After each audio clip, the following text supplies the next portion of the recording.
for Sunday, August 23rd, 2020. This is the Pro and Con Show, and I am your host, Michael James Ott.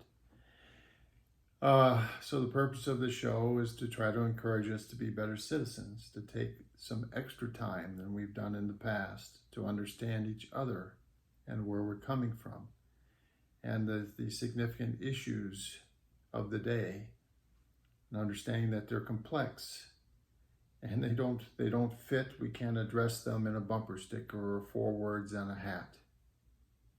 Okay? Pro and con, good and bad, for and against. Today's show is called Civil. And the reason why it's called that is I want to speak a little bit about what feels like a civil war. So over the course of Mr. Trump's presidency, now rapidly approaching 4 years, the level of rhetoric and propaganda has reached extreme levels. And there is tremendous emotion in the public domain, between Republicans and Democrats, between so-called socialists or leftists and so-called conservatives or fascists, if you will. The labels are there, the rhetoric is there, the propaganda is there, and it feels like we're actually so very close to having a shooting war, a true civil war. I would almost call it we're having a cold civil war. So back in the day when I was a young man, I was serving in the United States Navy. I was serving on board a ballistic missile submarine, and we were a strategic deterrent in a Cold War, it was called, between ourselves, the United States, and the Soviet Union. And my job back in the day in the Navy was to be part of that deterrent that would stop the actual launching of these weapons, the actual beginning of a major world war between these two powers that had so much destructive force at their fingertips that the world would be destroyed if that conflict came to be. And so there was this warfare of words and smaller conflicts, smaller things that were done by the two sides in this Cold War. And it all very much, all the rhetoric and all of the marching and yelling and the calling of names and labeling and rhetoric and, totally partisan votes in Congress and on and on and on. It all mimics so much the days leading up to the Civil War back in the mid-1800s. And Mr. Lincoln, in the middle of all that, taking office and having the Civil War start, and then his being reelected by the people in the Union, which did not then at that moment include the southern states, which had seceded from the Union. And it's an incredible thing. And I thought, one of the things that can happen is if you go back into a period of time, you can draw some parallels between now and in the past.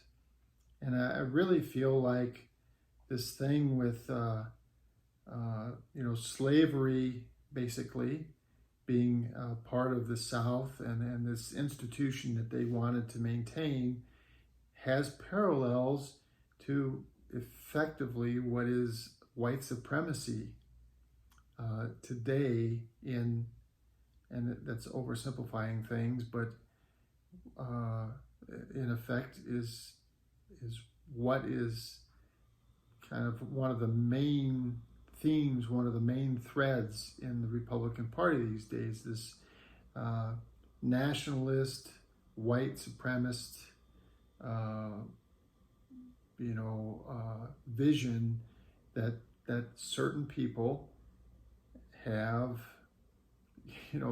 a very strong,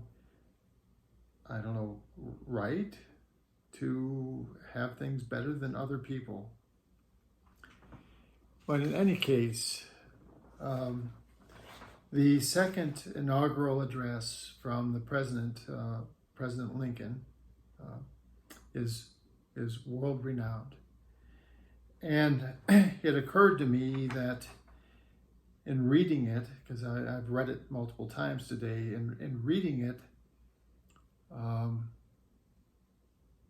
you can feel the frustration, you can feel the intent of this great leader in trying to bring together people in a time when the vast majority of their leaders are trying to tear them apart.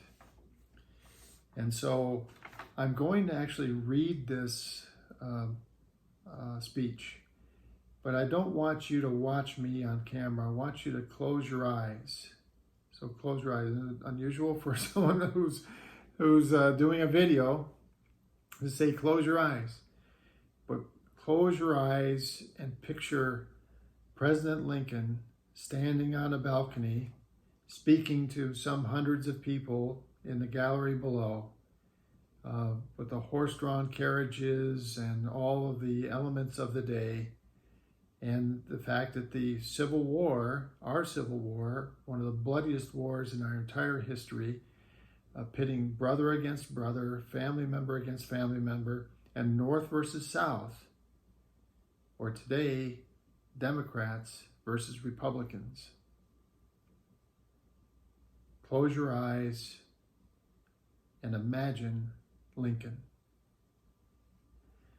Fellow countrymen, at this second appearing to take the oath of the presidential office, there is less occasion for an extended address than there was at the first. Then, a statement somewhat in detail of a course to be pursued seemed fitting and proper. Now, at the expiration of 4 years, during which public declarations have been constantly called forth on every point and phase of this great conflict, which is of primary concern to the nation as a whole, little that is new can be presented. The progress of our arms, upon which all else chiefly depends, is as well known to the public as to myself, and it is, I trust, reasonably satisfactory and encouraging to all. With high hope for the future, no prediction in regard to it is ventured. On the occasion corresponding to this 4 years ago, all thoughts were anxiously directed on an impending civil war. All dreaded it. All sought to avert it. While the inaugural address was being delivered from this place, devoted altogether to saving the Union without war, insurgent agents were in the city seeking to destroy it without war, seeking to dissolve the Union and defy defects by negotiation. Both parties deprecated war, but one of them would make war rather than let the nation survive, and the other would accept war rather than let it perish. And so the war came. 1/8 of the whole population were colored slaves, not distributed generally over the Union, but localized in the southern part of it. These slaves constituted a peculiar and powerful interest.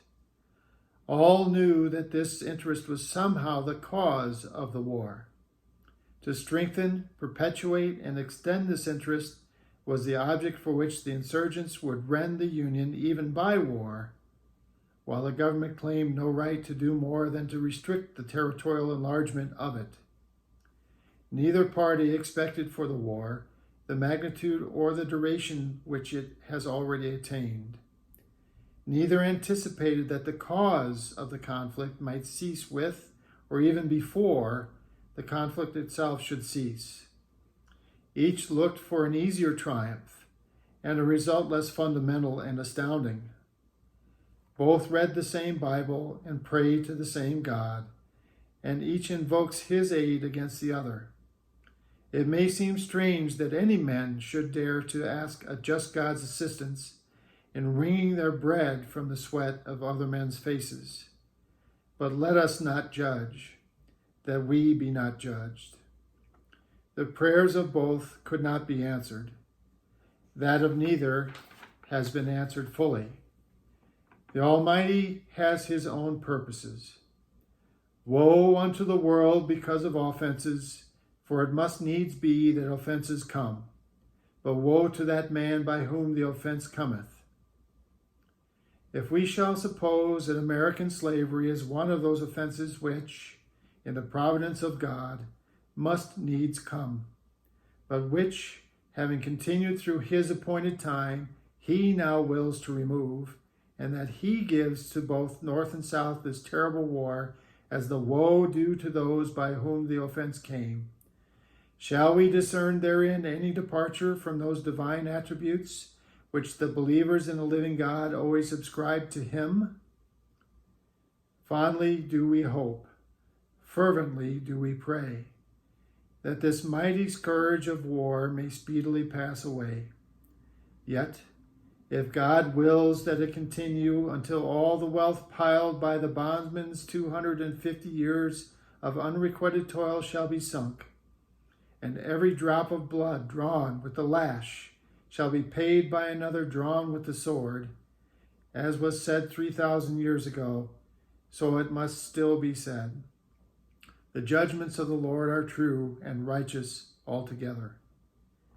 With malice toward none, with charity for all, with firmness in the right as God gives us to see the right, let us strive on to finish the work we are in, to bind up the nation's wounds, to care for him who shall borne the battle, and for his widow and his orphan, to do all which may achieve and cherish a just and lasting peace among ourselves and with all nations.